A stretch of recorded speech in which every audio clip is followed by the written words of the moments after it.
সে ধর্ম দিয়ে কর্ম করার ভেদ বোঝে না মানুষে, মানুষে ধর্ম দিয়ে কর্ম করার ভেদ বোঝে না।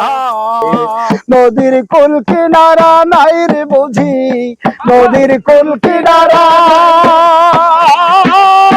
মাঝি ছেড়ে দে নৌকায় আমি যাব মদিনা। আবিদ ভাই এসেছে, স্বাগত। খুলাসা বয়ানে তাহা সহি করে বলো। একটু লিখলে দেখো, প্রতি ইটে আছে লিখা, তুমি জানো না কো। ঈদ হাসতে শেখায়, ভালোবাসতে শেখায়, ত্যাগের মহিমা শেখায়। বিসমিল্লাহির রহমানির রহিম, আলহামদুলিল্লাহি রাব্বিল আলামিন। আল্লাহর অশেষ মেহেরবানি যে আমরা সবাই কেউ গ্রামে কেউ শহরে ঈদ করেছি এবং সুন্দর সুষ্ঠুভাবে ঈদ করেছি। এবং এই ঈদেও নানান দুর্ঘটনা ঘটেছে, অনেকেই ঈদের যাত্রাপথে আল্লাহর রাহে চলে গেছেন, আমরা তাদের মাগফিরাত কামনা করি। আমাদের আজকের এই ঈদ পুনর্মিলনী অনুষ্ঠানের প্রথমেই মহাগ্রন্থ পবিত্র আল কোরআন থেকে তেলাওয়াত করছেন আমাদের জসিম উদ্দিন ভাই। বিসমিল্লাহির রহমানির রহিম।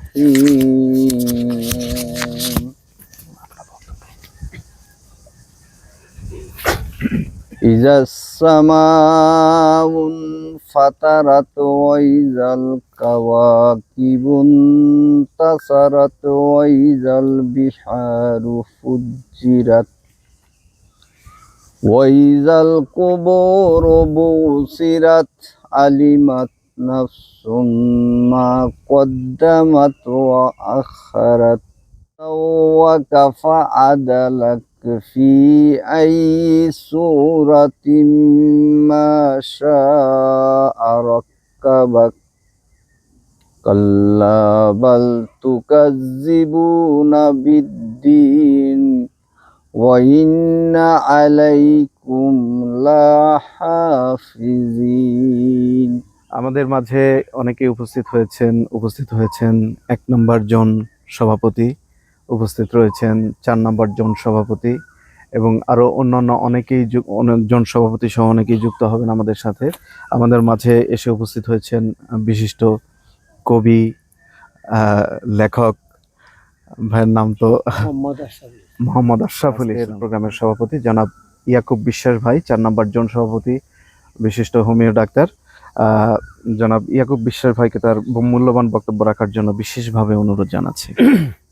ইন্নাল হামদুলিল্লাহ ইয়া রাব্বি লাকাল হামদু কামা ইয়ানবাগি ওয়াজহি জালালিকা ওয়া আযীমি সুলতানি। আমাদের মাঝে উপস্থিত হয়েছেন, আপনারা দেখেছেন যে আমাদের সম্মানিত একজন ইতিহাসবিদ এবং বাংলার শিকড় সন্ধানী। আপনি ওনার কাছে যে কোনো প্রশ্ন করলে যে কোনো জায়গার ইতিহাস উনি বলে দিতে পারেন চোখ বুঝে।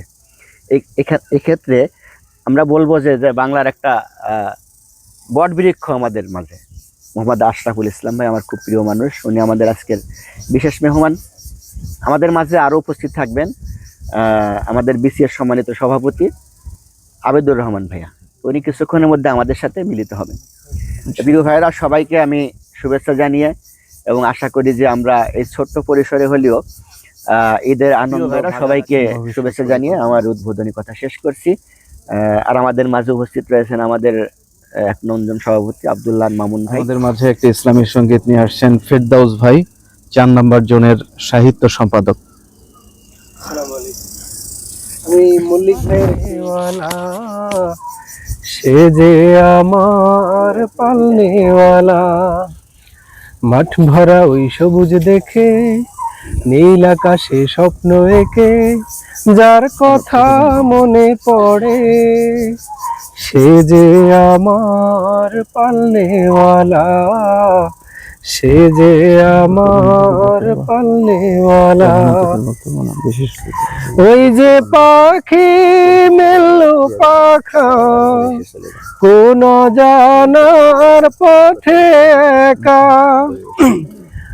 ওই যে পাখি মেললো পাখা কোন জানার পথে একা, ও যেন স্বপ্ন দেখা, ও যেন কাব্য লেখা, ও যেন স্বপ্ন দেখা, ও যেন কাব্য লেখা, যার প্রেমে সুরে সুরে, সে যে আমার পাল্লেওয়ালা, সে যে আমার পাল্লেওয়ালা।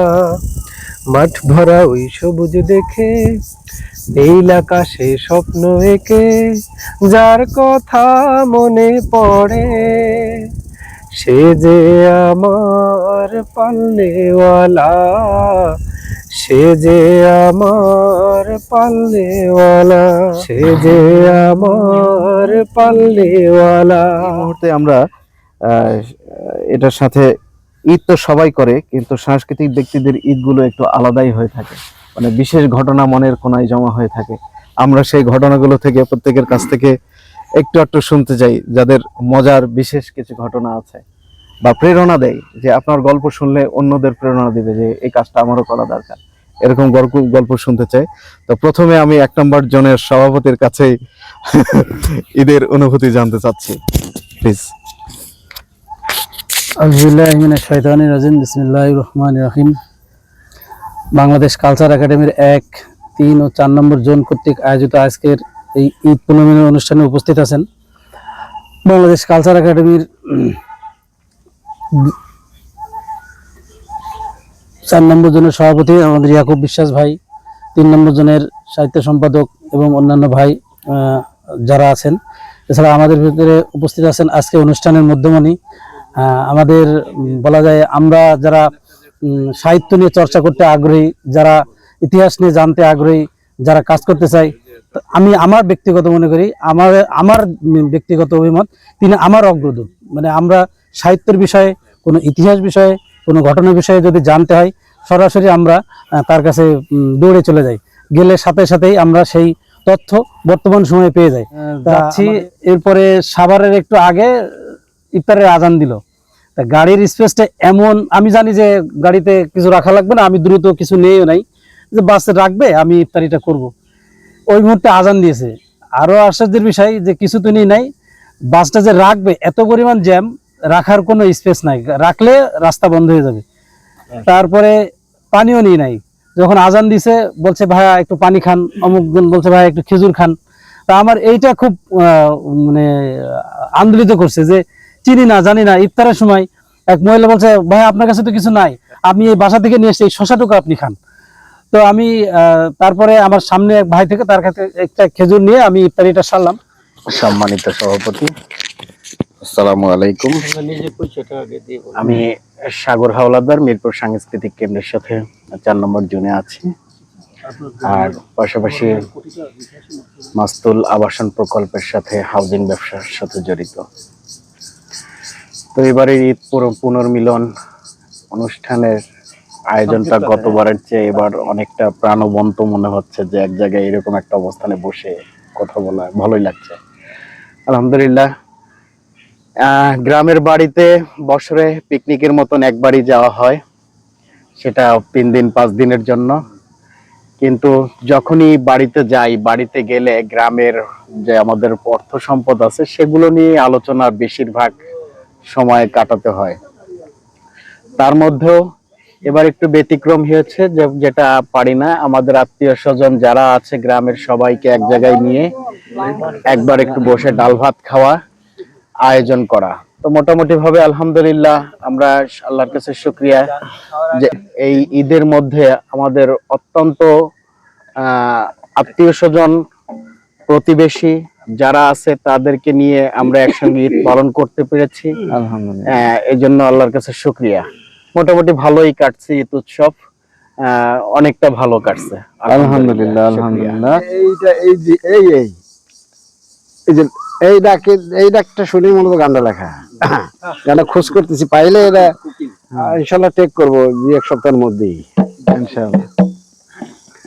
মনের পাখির ডাক শুনে তোমার কথা পরে মনে, মনে পড়ে তোমার ভালো বাসার অবদান। বনের পাখির ডাক শুনে তোমার কথা পড়ে মনে, মনে পড়ে তোমার ভালো বাসার অবদান। আবার বনের পাখির ডাক শুনে তোমার কথা পড়ে মনে, মনে পড়ে তোমার ভালো বাসার অবদান, মনে পড়ে তোমার ভালো বাসার অবদান। তোমার নাম রহমান, দয়া ফুরান, নাম রহমান, দয়া ফুরান, নাম রহমান, দয়া ফুরান। হৃদয় জুড়ে বাজে শুধু তোমার প্রেমের গান, হৃদয় জুড়ে বাজে শুধু তোমার প্রেমের গান। বনের পাখির ডাক শুনে তোমার কথা পড়ে মনে পড়ে তোমার ভালো বাসার অবদান, মনে পড়ে তোমার ভালো বাসার অবদান। তোমার নাম রহমান, দয়া ফুরান, নাম রহমান, দয়া ফুরান। হৃদয় জুড়ে বাজে শুধু তোমার প্রেমের গান, হৃদয় জুড়ে বাজে শুধু তোমার প্রেমের গান। মাশাআল্লাহ, মাশাআল্লাহ, পুরো গানটা লেখা আছে। সবাই একটু জোরে করো তালে দে। ঠিক আছে, জোরে জোরে গানটা ঠিক আছে না? একটি নদী, একটি নদী সারা জীবন ভাসাইলো আমারে, একটি নদী সারা জীবন ভাসাইলো আমারে, একটি নদী সারা জীবন ভাসাইলো আমারে। নদীর কুল কিনারা নাই রে বুঝি, নদীর কুল কিনারা,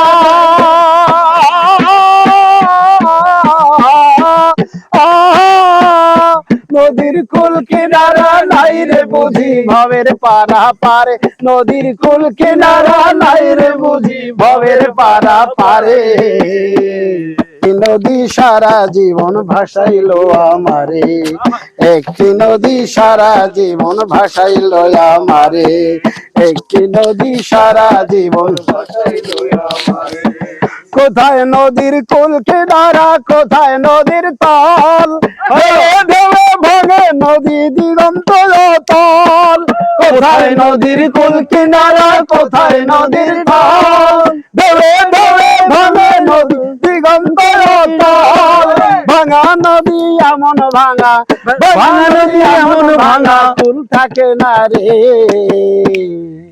একটি নদী সারা জীবন ভাসাইলো আমারে, একটি নদী সারা জীবন ভাসাইলো আমারে, একটি নদী সারা জীবন ভাসাইলো আমার।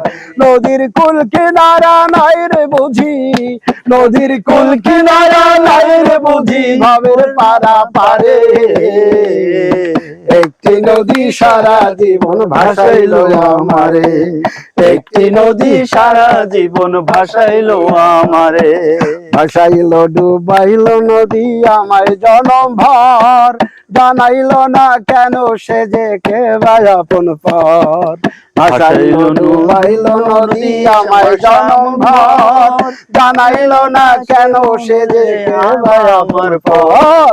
ভাসাইলো ডুবাইলো নদী আমায় জনম ভর, জানাইলো না কেন সে যে কে ভাই আপন পর। কোথায় নদীর মন মোহনা, কোথায় নদীর মন মোহনা, কোথায় নদীর ঢেউ, কোথায় নদীর হলো সুর জানলো না তো কেউ। কোথায় নদীর মন মোহনা, কোথায় নদীর ঢেউ, কোথায় নদীর হলো সুর জানলো না তো কেউ। আমার মনের যত ব্যথা, আমার মনের যত ব্যথা জানাই বারে বারে, আমার মনের যত ব্যথা জানাই বারে বারে। একটি নদী সারা জীবন ভাসাইলো আমারে। প্রদীপ ভাই মানে ভিন্ন কিছু, আমরা সেটাই এতক্ষণ জানলাম শুনলাম, আর সেই টানেই ভেসে এসেছেন আমাদের তিন নম্বর জনের সভাপতি জনাব হাবিবুল্লাহ শিকদার। তিনি আর ফ্যামিলির সাথে থাকতে পারলেন না, আমাদের টানে আমাদের কাছে ছুটে চলে আসলেন। আমার একটা দুইটা মজার বিষয়, একটা হচ্ছে অনেক বছর পরে বাবা মার সাথে ঈদ করেছি। আর কি আমার বাড়ি তো চারটা, একটা হলো হচ্ছে আমার যশোর নানা বাড়ি, আর নানা বাড়িও যশোর, আবার আরেকটা নানা বাড়ি বরিশাল, আবার আব্বু আম্মু থাকে রাঙামাটি। তো এবার ঈদ করেছি রাঙামাটি, এটা হচ্ছে মজার বিষয়। আর 2 নম্বর মজার বিষয় হচ্ছে আমার 2 ছেলের এবার আর কি কি বলে এটাকে, তো আকিকার মাংসটা গরিব গরিব মানুষকে বিলিয়ে দিতে পেরেছি, সবাই একটু খেতে পেরেছে, এইটাই একটু ভালো লাগার জায়গা আলহামদুলিল্লাহ। এই তো যেহেতু আজকে সবাই একটা কিছু করো, আমাদের কথা হচ্ছে এটা, তো আমি এটা ঈদের আগে একটি গান লিখেছিলাম এবং ওই গানটা আমি রেকর্ডও করেছি, ওই গানটা আপনাদেরকে একটু শোনাতে চাই। মালে তুমি খালি, তুমি ছাড়া নেই কেহ নেই, ও তুমি মালিক, তুমি খালি, তুমি ছাড়া নেই কেহ নেই, তুমি ছাড়া নেই কেহ নেই। আমারে জীবন করেছো দান, তোমারই রহম ছাড়া শূন্যই প্রাণ।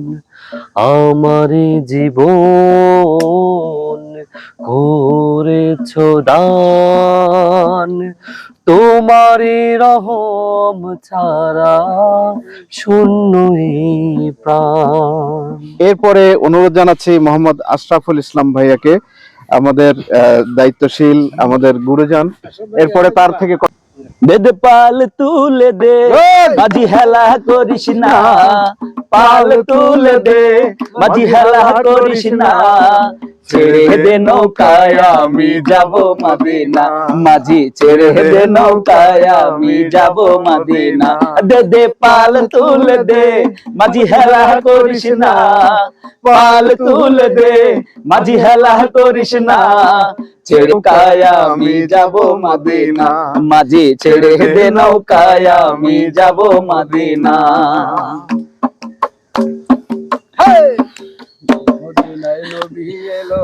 মদিনায় নবী এলো মায়া মেনার ঘরে, হাসিলে হাজার মানি কাঁদিলে মুক্তা ঝরে। মদিনায় নবী এলো মায়া মেনার ঘরে, হাসিলে হাজার মানি কাঁদিলে মুক্তা ঝরে। ও দয়াল মুর্শিদ যার সহায় তার কিসের ভাবনা, মুর্শিদ যার সহায় ভাবনা, আমার হৃদয় মাঝে কাবা নয়নে মদিনা, আমার হৃদয় মাঝে কাবা নয়নে মদিনা। দে দে পাল তুলে দে, মাঝি হেলা করিস না, পাল তুলে দে, মাঝি হেলা করিস না, ছেড়ে দে নৌকায় আমি যাব মদিনা, মাঝি ছেড়ে দে নৌকায় আমি যাব মদিনা। মারহাবা মারহাবা মারহাবা। দয়াল মুর্শিদ যেখানে আছে না, দয়াল আল্লাহ করে দিবে, আমরা ওইটা করেছি। জি জি ইনশাআল্লাহ। ওকে, যাই হোক আলহামদুলিল্লাহ, রাসূল সাল্লাল্লাহু আলাইহি ওয়াসাল্লামের মাধ্যমে আমরা ইসলাম পেয়েছি। মহান রব্বুল আলামিন তাকে জান্নাতের সর্বোচ্চ স্থান দান করুক। এরপর ঈদের খুশি অপূর্ণ রয়ে যাবে ততদিন, আল্লাহর হুকুমাত হবে না কায়েম, এম হবে না দিন। ঈদের খুশি অপূর্ণ রয়ে যাবে ততদিন, আল্লাহর হুকুমাত হবে না কায়েম, কায়েম হবে না যতদিন। ঈদের খুশি যেখানে মানুষ অধিকার হারা, যেখানে মানুষ সুখে দুঃখে ভরা, যেখানে মানুষ অধিকার হারা, যেখানে মানুষ সুখে দুঃখে ভরা, সেখানে আকাশে ঈদের ওই চাঁদ মেঘে ঢাকা যে চিরদিন। ঈদের খুশি অপূর্ণ রয়ে যাবে ততদিন, আল্লাহর হুকুমাত হবে না কায়েম, কায়েম হবে না যতদিন। স্বাগত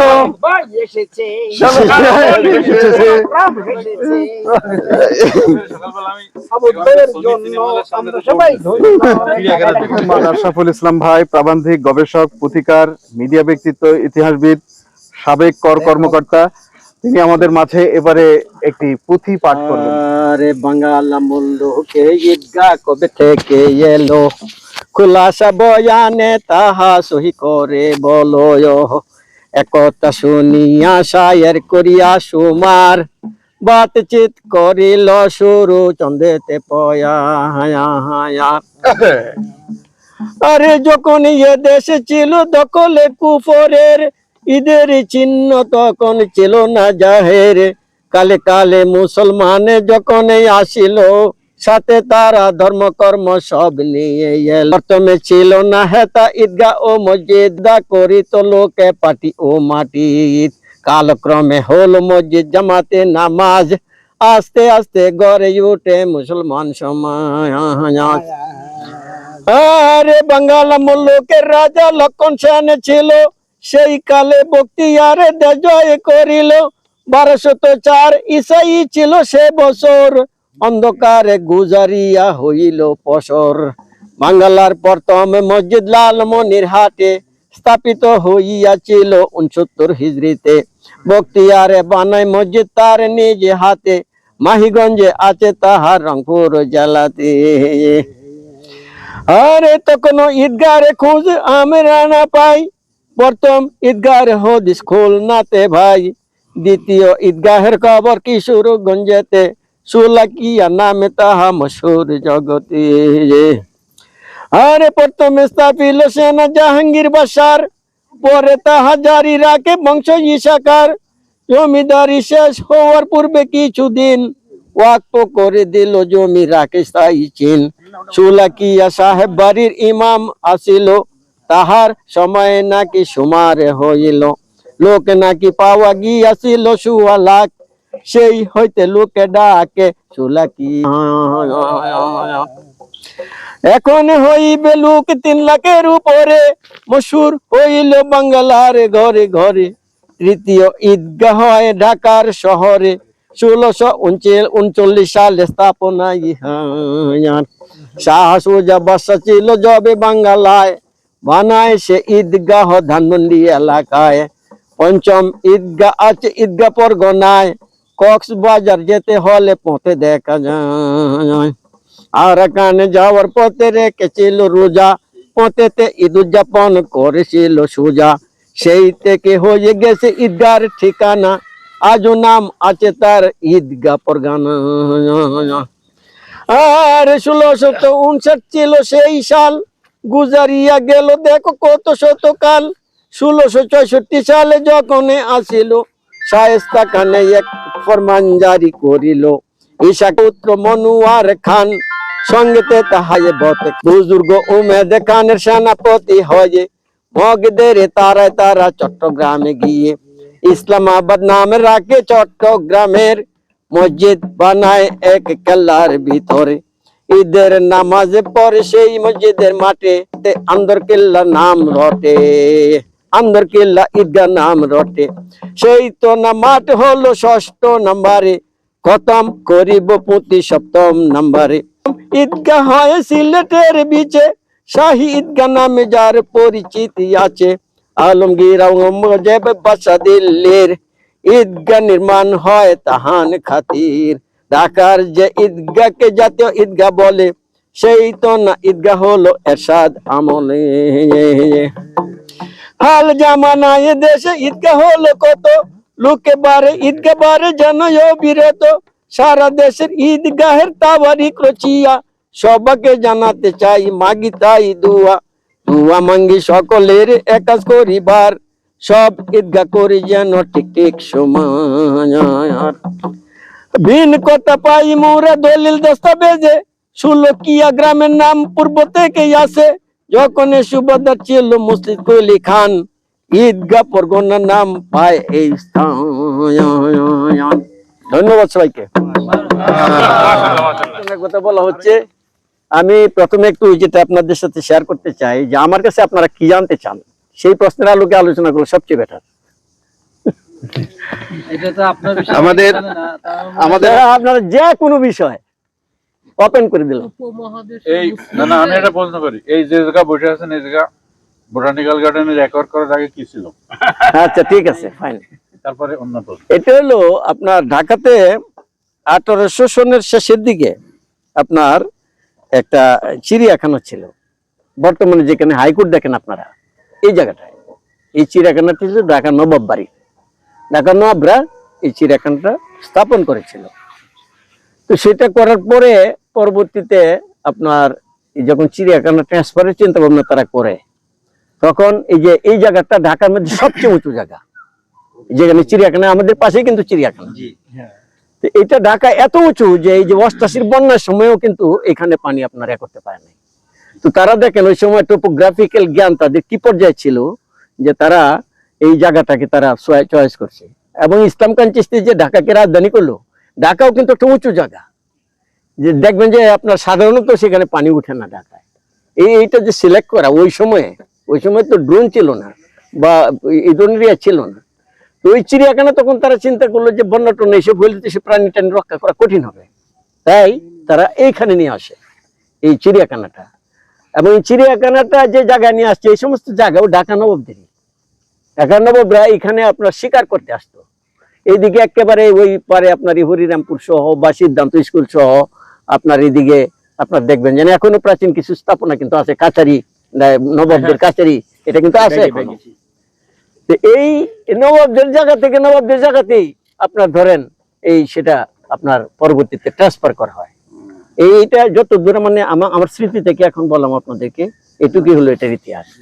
আর এই যে বোটানিক্যাল গার্ডেন যেটা আপনারা দেখতেছেন, বোটানিক্যাল গার্ডেনের ভিতরেও কিন্তু আরেকটা বিষয় আছে। এটার জিন আপনার এই যে পাতা টাতা ইত্যাদির মাধ্যমে যদি কোনো সময় হয়ে যায়, এটাকে রক্ষার জন্য তাদের কিন্তু একটা প্রতিষ্ঠান আছে এখানে। এটা বাংলাদেশে আর কোথাও নাই, এখানে আছে এটার ভিতরে।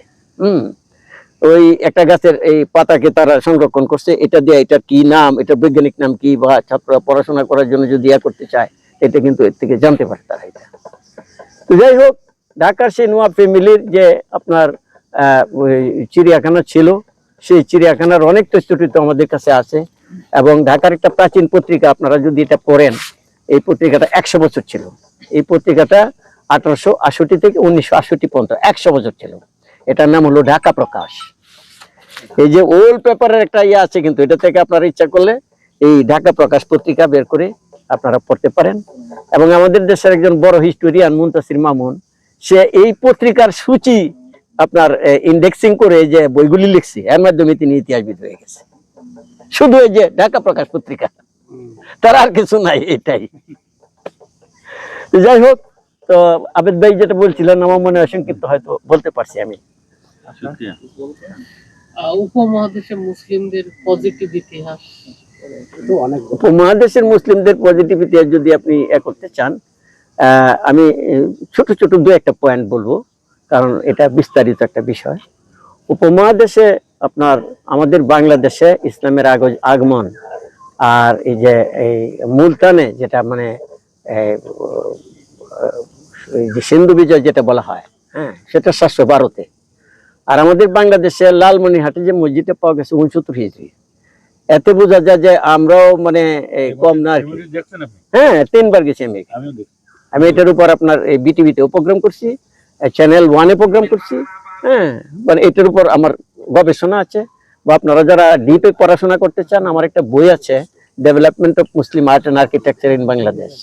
এটার ভিতরে এটার ইতিহাসটা আছে, মানে ইতিহাসের রেফারেন্স হিসেবে যদি কেউ ব্যবহার করতে চান, একেবারে এটা স্টোন সহ, যে স্টোনের মধ্যে তারিখটা লেখা, এটা হলো আপনার ইস্টক লিপি। ওই সময় তো আর শিলালিপি ছিল না, ইস্টক লিপি ছিল। যত দূর আমি, হ্যাঁ আরবিতে লেখা, যত দূর আমি জেনেছি রংপুর মিউজিয়াম এটা ছিল, সেখান থেকে সম্ভবত চুরি হয়ে গেছে। যতই চুরি হোক আমার কাছে কিন্তু আছে, আমি আর ছবি কিন্তু আমার বইয়ে চেপে দিয়েছি, এখন চুরি হলেও আর ভয় নাই। হ্যাঁ, development of Muslim art and architecture in Bangladesh, art architecture উপর আমার যে বইটা, এটার ভিতরে আপনার মসজিদের চ্যাপ্টারের মধ্যে এটা আমি দিয়েছি। আমি একজন সন বিশেষজ্ঞ। বাংলাদেশে 30টা সন আছে, আপনারা 3টা জানেন, আমি 30টা জানি। তো গোটা ভারতবর্ষে সন আছে 45টা।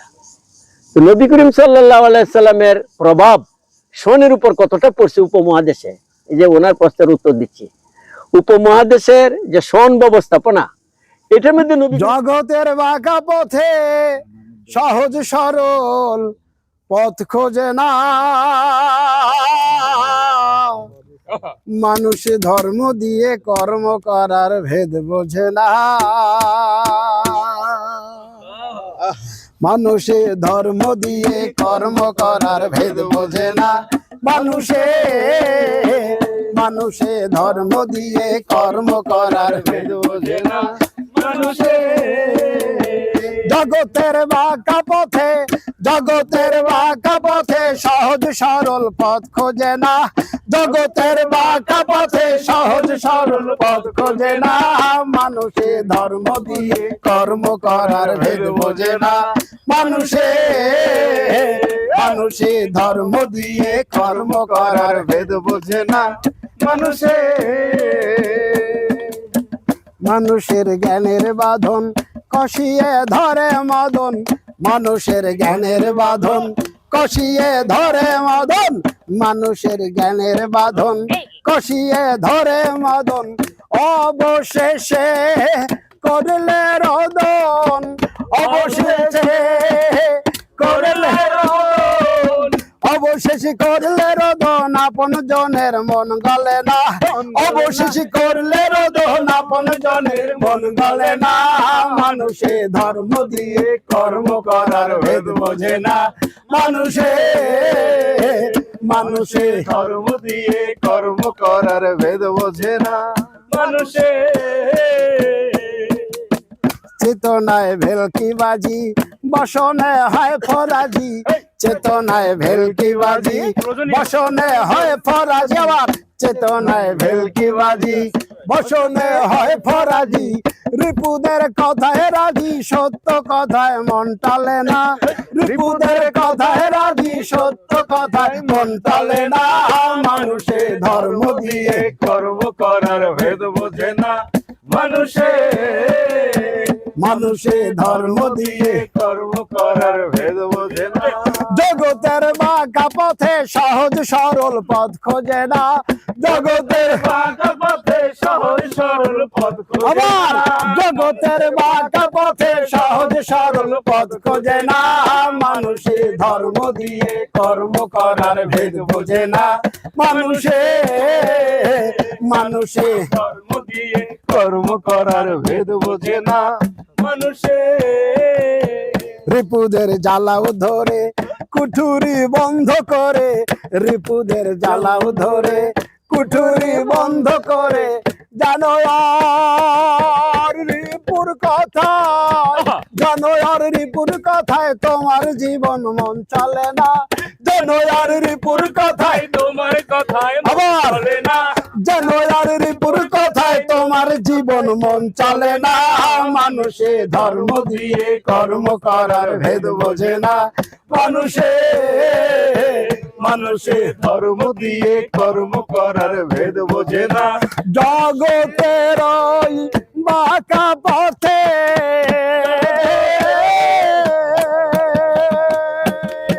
জগতের বাঁকা পথে সহজ সরল পথ খোঁজে না, জগতের বাঁকা পথে সহজ সরল পথ খোঁজে না, জগতের বাঁকা পথে সহজ সরল পথ খোঁজে না। মানুষে ধর্ম দিয়ে কর্ম করার ভেদ বোঝে না, মানুষে ধর্ম দিয়ে কর্ম করার ভেদ বোঝে না, মানুষে ধর্ম দিয়ে কর্ম করার ভেদ বোঝে না, মানুষে ধর্ম দিয়ে কর্ম করার ভেদ বোঝে না।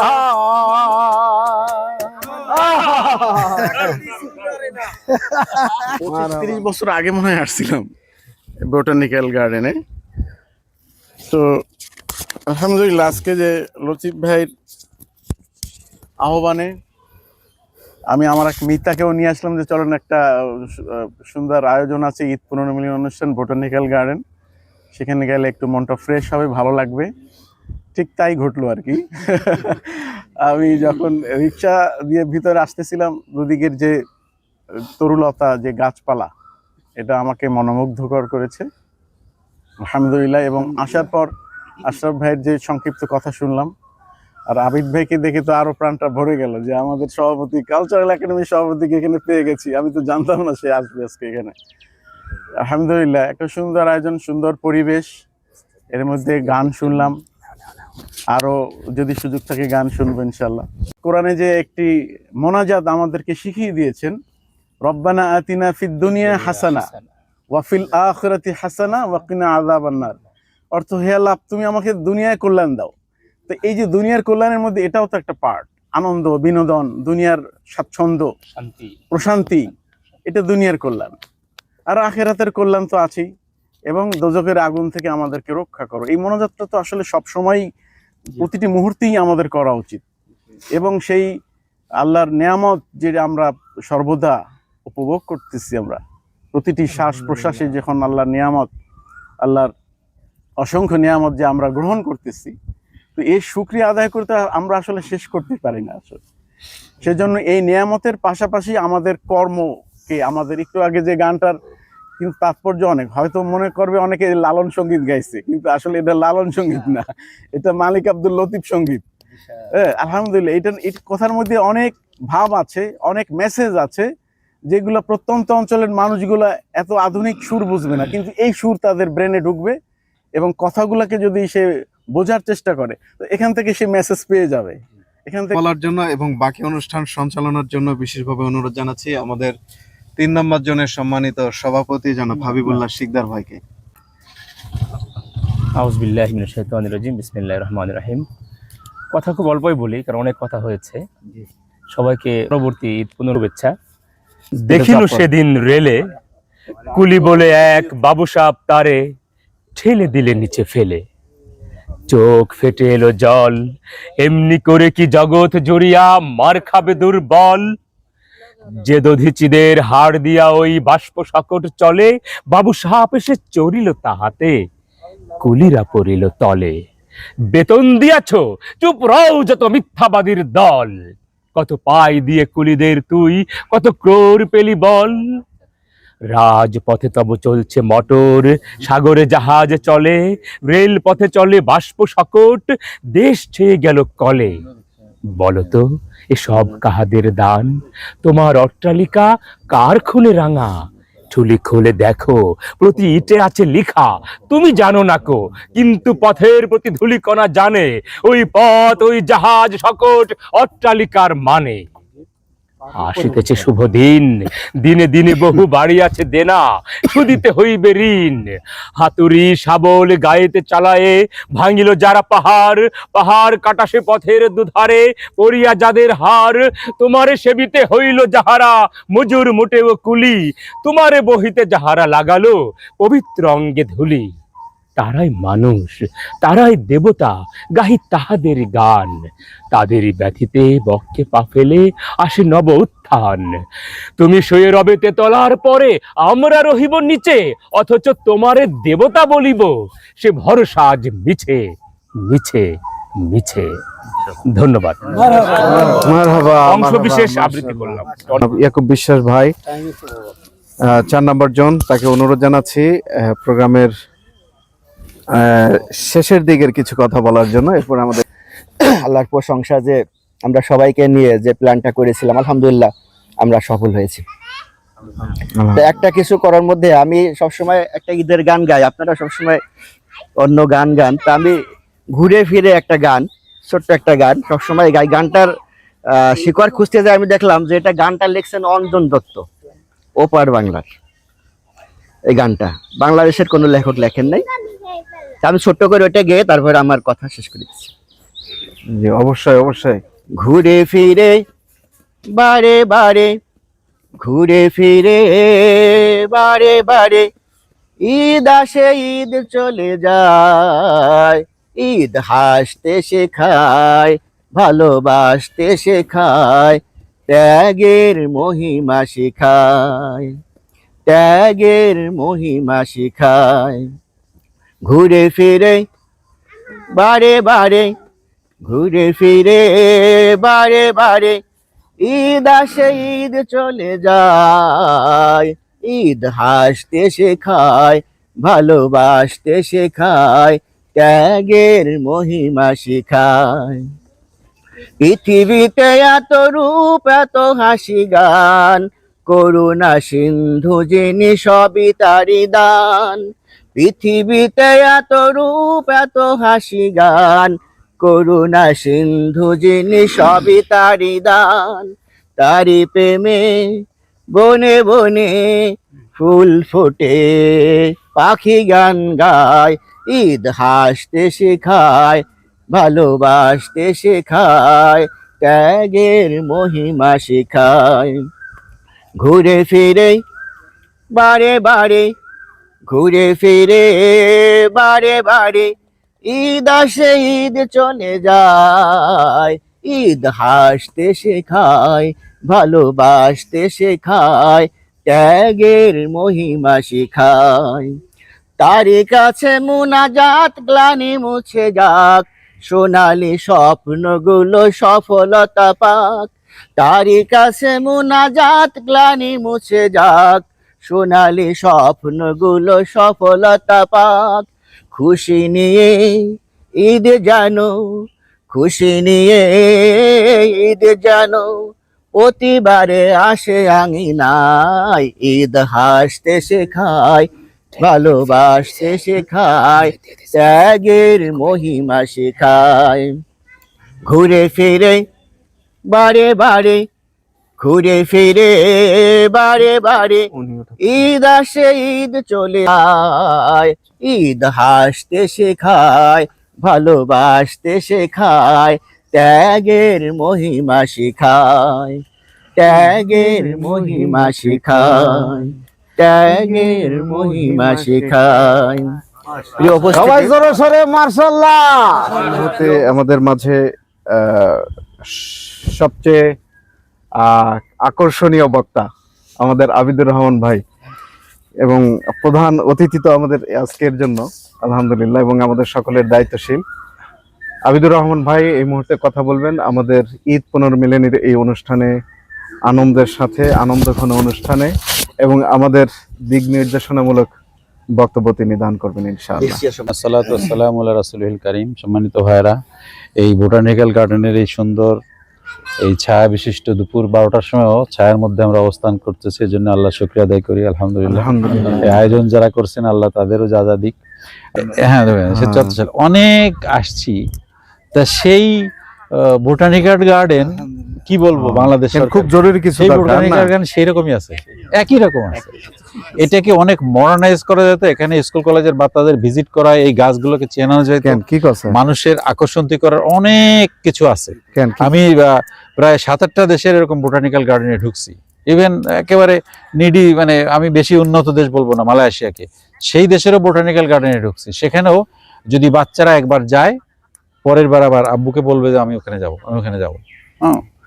এই গাছ দেখতেই আসবে, বোটানিক্যাল গার্ডেনে গাছই, কিন্তু সে এত সাজানো গোছানো যে গেলে আবার আবার যাইতে ইচ্ছে হয়। আমি আশা করবো 1 নম্বর। 2 নম্বর হচ্ছে যে কথা তেমন নাই, কথা হচ্ছে যে এই যে ইলেকশন এই যে যা হচ্ছে সব কিছু মিলে আমাদের মানুষের যে আস্থা, মানুষের যে সমর্থন, এই সমর্থনের জায়গায় কিন্তু ইসলামী আন্দোলন এসে গেছে, বাংলাদেশে এসে গেছে, কিন্তু আমাদের যে কোয়ালিটি, আমাদের যে ক্যাপাসিটি, আমাদের যে যোগ্যতা, ওই আস্থার তুলনায় এটা অনেক কম।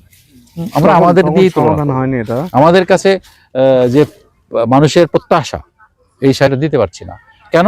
এটা আমাদের যোগ্যতা। কঠিন সিদ্ধান্ত নিতে হবে, পরিকল্পনা গ্রহণ করতে হবে, এখন থেকেই সেই অনুযায়ী কাজ করতে হবে, তাহলে সব সমাধান হয়ে যাবে, সব সমাধান।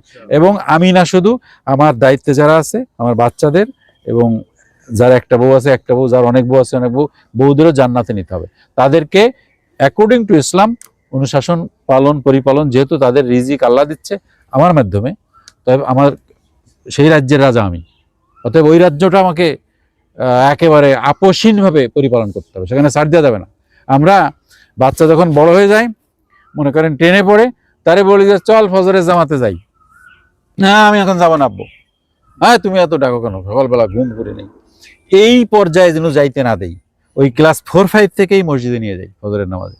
তখন ওই টেনে গেলে তার প্র্যাকটিসের মধ্যে এসে যাবে, তার আর জড়তা থাকবে না। এটা আমরা অনেকেই এই ভুলের মধ্যে আছি, বিপদের মধ্যেও আছি, আমরা অনেকেই বিপদের মধ্যে আছি। তো এই জন্যে এই বাচ্চা মানুষ করবো, তাহলে কথাগুলো আমল করার তৌফিক দান করুন। এই কথা বলে আমাদের আজকের প্রোগ্রাম সবাইকে ধন্যবাদ জানিয়ে শেষ করছি। আসসালামু আলাইকুম।